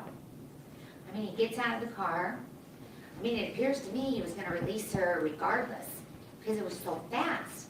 He said, "You're free to go," and then he went to take care of the other issue. yeah, well, I mean, what we have in this particular one is he went and did the records check, and then he mentioned too, she was surprised or even confused by the fact that she had an issue with her registration, exactly. Now, again, I don't want it, it's speculating to assume what happened there, but certainly those are the facts that came out at trial.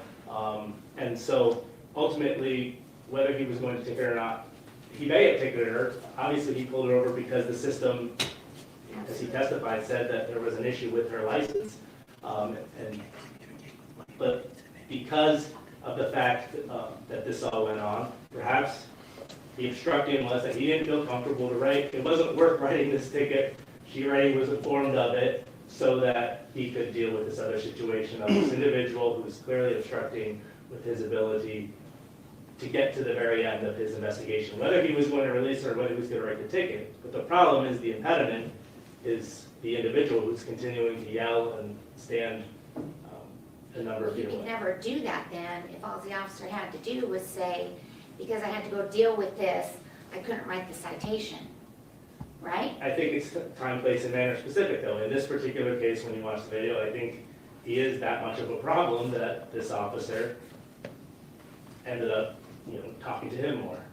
But what's the obstruction? It's not the words, and it's not the filming. I mean, the officer, to his credit, he said right away, you can film, you just need to back up, And I understand he didn't want him talking to the driver, but it didn't appear to me as though after he was instructed, don't talk to my driver, he didn't talk to her anymore. Is that accurate? That is accurate, yes. Right. And everyone testified to that. Right, and then he backed up. I mean, I understand the officer didn't think it was enough, and so, I mean, is it? Chille's he getting didn't off. back up far enough for the officer? That was the obstruction? He didn't back up far enough in addition to the manner in which he was acting. So had there been a conversation saying, officer, and again, everything is so fact specific, right? But the fact that DeCastro is immediately yelling, arguing with the officer about the amount of backing up that needs to be done, that's what the issue is. It isn't about the space in itself or the distance in itself. It's a combination of factors of everything involved. Now, Mr. Oram says that depending on who the officer was and where it was at night, I believe where it was could play into it, but I think it's incredibly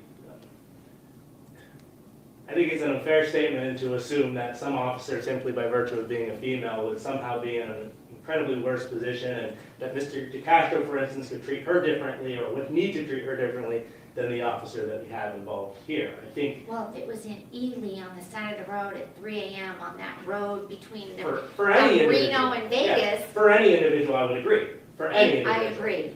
I'm just saying that it seems incredibly sexist to say that somehow a female officer would be unable to defend herself on that Ely road, but somehow a male officer would be automatically good to deal with the DeCastros of the world who want to interfere with the investigation. That's what I'm simply saying. That I at least wholeheartedly disagree with the characterization there in terms of the time, place, and manner. But I agree, an isolated road could be a factor. But they're all just factors, Your Honor. This case has its own facts. There will be other cases that come through the line, but I'm just arguing that pursuant to these particular facts, he was convicted of obstructing. And Mr. Arm doesn't address at all that second issue, which has to do with the resisting portion of things. Now, I think the case law is clear. That Lisenby case, I mean, so even if, let's say, even if I agree that there, this was an obstruction, it was unlawful to detain him, that Lisenby case seems to indicate he still can't resist. And that would be our argument. He hasn't addressed it, I'm sure he will on his reply, but that's the last of my argument.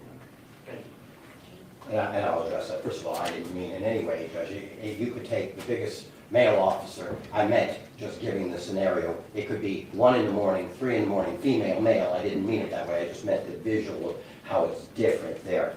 You know, what I just heard was sort of interesting. Mr. Chen just said, I didn't argue the 21-foot rule because it didn't, it's not applicable. They sure did it dry, didn't they? That's what they argued. Even the prosecutor argued it. So Mr. Chen is only retreating from it because it's not a rule, and it makes no sense. It's something used, as we talked about, in self-defense type issues. Right, but if the officer would have said that, I'm not sure that would have been unreasonable. I really want you to be about 21 feet back, give me some space, and don't go past this white line. I mean, there were markers in the parking lot. Right. Yeah, Chille's getting off. His citation started, and Mr. DeCastro got in the way. You're not going to do that. It's obstruction. This is an obstruction. And the 10 feet, I agree. Is it 10 if you're only 9.5 feet? Is it? No, I don't think that's the point. The point they're trying to make is that our statute tells us we can film police officers. It doesn't say 10 feet, 21 feet. It just says filming them. When he was told to back up, he did. And the state is now saying, yes, we all agree with that. We're quibbling over words. I'm only quibbling over words because they kept saying at trial he wouldn't back up, which is not quibbling with words, it's inaccurate. That's true. I mean, the officer did testify in direct examination repeatedly that he didn't back up. Yes. But on cross indicated, well, he did back up, he just didn't back up. Substantial. Yeah, he may have backed up inches, he didn't substantially back up. Now, with regard to what are the intentions, I keep hearing, what are these intentions? He didn't know what the intentions are. And then that's why I put up, because I think there was testimony that I don't know who this guy is connected to. You don't know who this person is. Well, the officers in Floyd didn't know who these people were. The people filming, they didn't know. They didn't know it was an off-duty firefighter. They probably had done something different if they knew who they were dealing with. But they didn't know, and so the same arguments could be made. Oh, they're within 10 feet, officer safety. Maybe those are all gang members, and they're the same gang as George Floyd. It's his brother, I don't want to be sexist, it's his sister who's going to pull out a gun, or some other person, male, female, going to pull out a gun and shoot. So we are doing this for officer safety. No, it isn't. And the courts, you can look at George Floyd and realize that the courts, in a big case in the United States, said, these people have a right to do that. And the question I really asked, I think is important. There was no abuse. The officer wasn't doing anything abusive to the driver. It's clear to say, okay? But if he was, and he caught it on film, and now it's hitting CNN and Fox and all of this stuff, then they say, oh yeah, we caught him, and 10 years from now, the Third Circuit's going to be quoting what he did.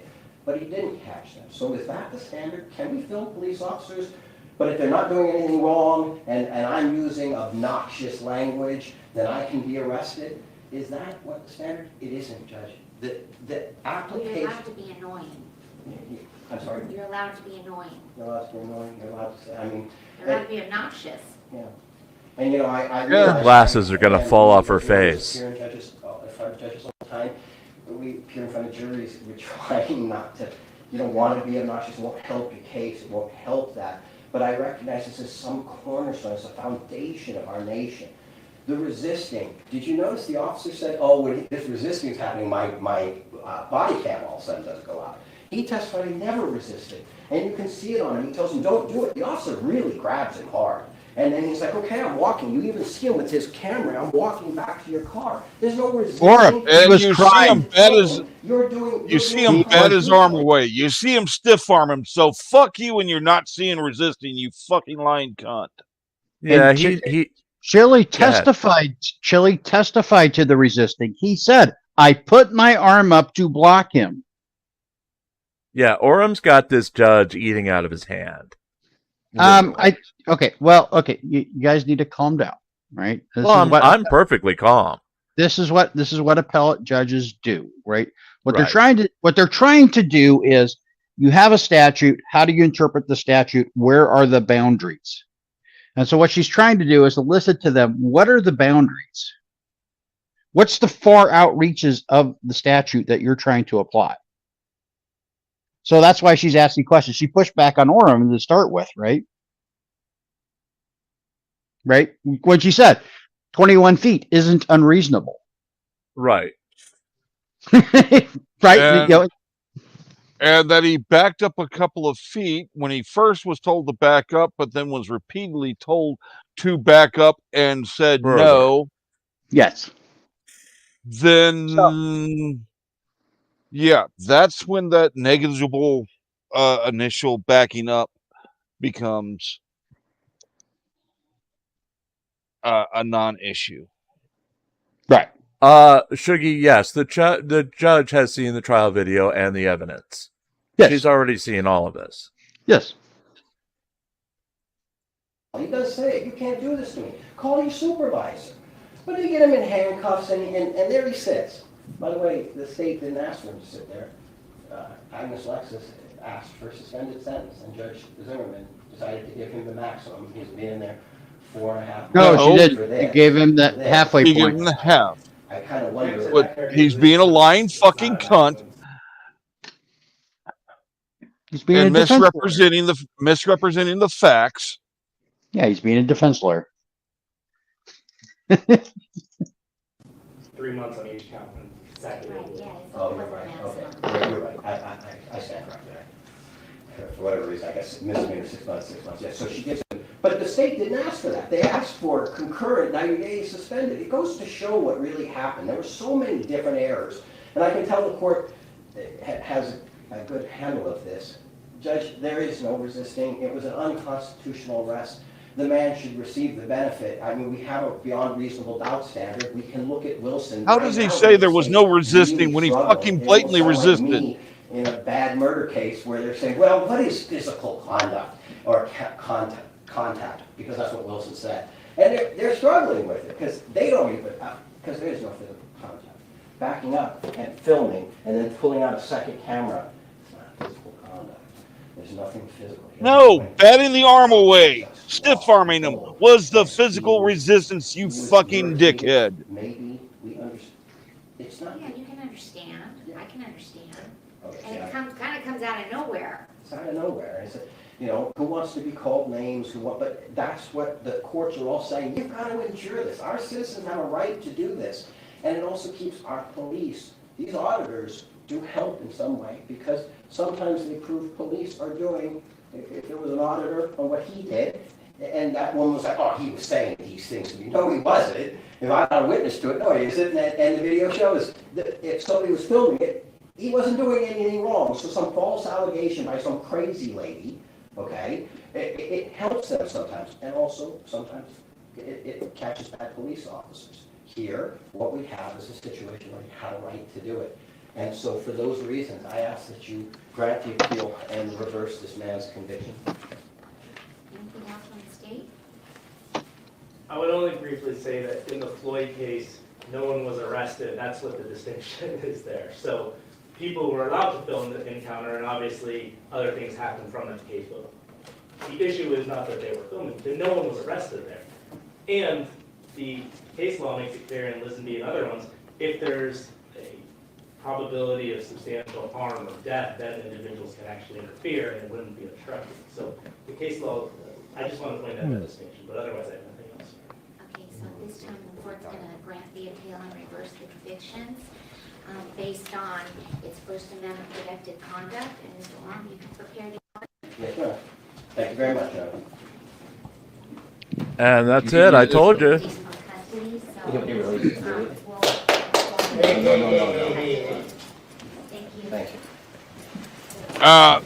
Repealed it and reversed it on complete fucking bullshit.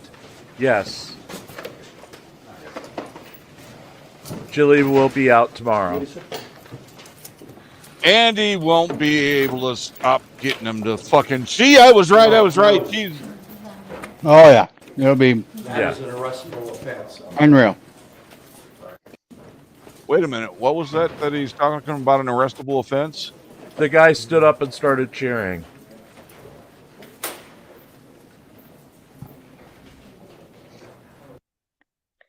And that was it. Chille will be out tomorrow.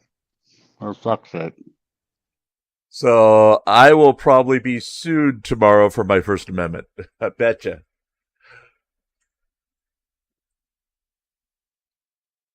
But that's it, folks. That was a whole... that was bullshit case. And now do they let other auditors off for the same bullshit? Yes, they do. And yes, Shuggy, he was already Thank going you, to Judge, for fucking everybody else over. Well, from the start, she was into Orem. You could see she was asking the questions. The body language was she was not going to listen to the prosecution. She had her mind made up. I mean, we're making the same arguments that Chille would be making the opposite way. But you could see going in that she had her mind made up. This was done from the beginning. I don't think she was open to the case. But then again, the defense, you two were making more points than the prosecutor did. Because the prosecutor seemed like he was resolved not to give a shit about this case. Yeah. And unfortunately, this means DeCastro's out tomorrow. Well, and it also means he's going to be potentially getting a payday. He could be getting a payday, and it also means that the next trial, the August, 12th or 13th trial, is now significantly at a disadvantage because they had the advantage. I think so. I think without the prior conviction, it's going to be harder to show it. No, here's the difference. They had crime scene tape up. He deliberately went after the crime scene tape. Right? That is a physical act. You physically enter a crime scene. The only thing this is going to do to the upcoming trial is it will be less time, less punishment for because it'll be considered a first time offense. Right. But the fact that he's out tomorrow, because he's already he'll be completely unglued. Yeah, tomorrow. Just batten down the hatches for tomorrow. And just imagine his next fraud. Oh yes. Yeah. Oh yeah. He'll be in the face of every police officer from here until eternity if he stays in Las Vegas. Because remember, he is still going to trial on that second case. And Pants has the point. He argues that they told him to go under that crime scene tape. In that second case. With instructions of go under, hook a left, go left and down the alley, and he just went straight into the crime scene. Yes. Right. Well, folks. All I'm saying is the two cases, the facts are different in the two cases, right? Yeah, and I don't think there's an automatic payday because it was reversed. She didn't find anything. She said it was on the First Amendment issue. She didn't. We'll see if she actually issues a ruling saying that the judge was biased. Because remember, he's already trying to sue Zimmerman for being biased. He's already trying to sue the Zimmerman for conspiring with the bailiff to take his phone away and keep his fans out or whatever. He's already announced those lawsuits or potential lawsuits. Right. He had already announced that he was going to sue Levitt, this judge. Yes. But now he doesn't have to. He also announced that he's... Wait a minute. Then I can sue Levitt. Because she clearly was biased for Chille. Right. She clearly wanted some Power Ranger body. Yes. Yeah. Yeah. Yes. She conspired with Chille to keep him out of jail. Yes. And deny me my First Amendment right to laugh at him. Yes. But folks, that's it. Chille is going to be home tomorrow. Reminder tonight. Don't blame us. We just brought you the news. We didn't make it. Yeah, I think it's ironic that Patrick Darcy, who showed every possible way that this should not go in Chille's favor, was the person who sponsored this footage today. And it all went to hell. Yeah. That prosecutor needs to find a new fucking job. Yeah, he's. It felt like this was his 300th case today, and he didn't give a shit. And he doesn't understand the implications this is gonna mean, or else he would have fought harder. And like I said, you two made better points than he did. He should have been aggressive about this, especially against someone like Orem, who is famous as being an appeals lawyer. Yes. I mean, he's not saying he's Johnny Cochran, but at least bring your fucking A game, bring your fucking B game, and don't give him your D game going up like someone like Orem. I mean, when Orem says he didn't resist, why didn't he bring up, well, why did he bat his arm away? Why did he stiff arm him? He should have brought the tape up, yeah.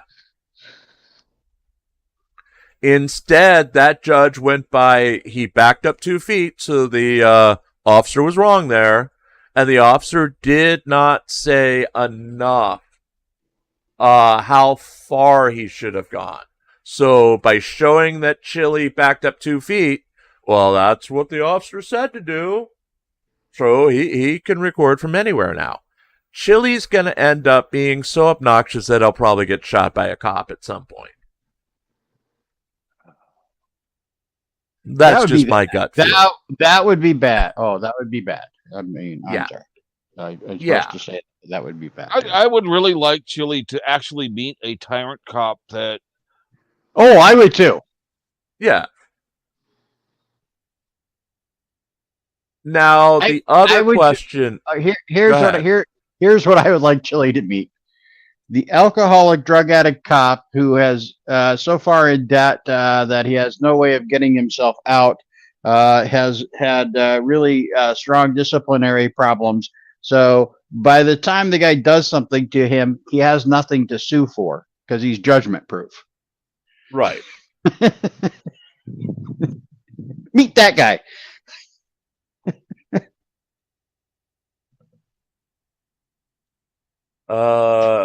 Gia, where are you saying he's free? Where are you seeing that?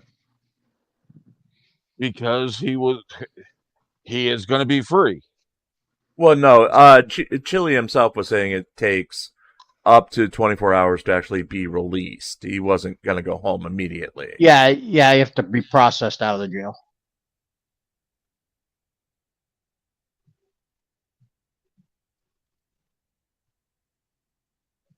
Yeah, so and yeah. Okay, folks, we're going to wrap up here. If Chille goes home today, we'll be on top of that, but it's doubtful he'll be out. I'm just highly disappointed in the judicial system on this one. I'm too. Yeah.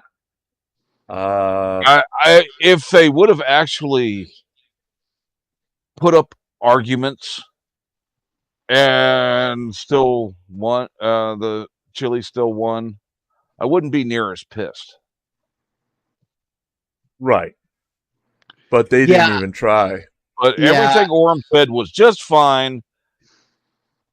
No argument to it. Let's just roll over, show our bellies, maybe pee a little, and that's our prosecution.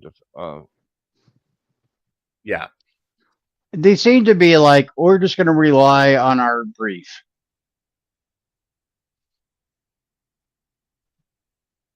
And not even argue. Yeah. They really didn't put up an argument and simply just went, we're going to rely on our brief. And I bet you the prosecutor from the lower court is going to strangle this guy next time they're in the same room.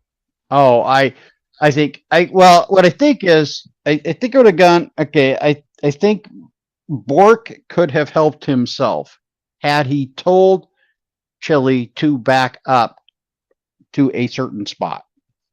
But when did Chille give him the chance to?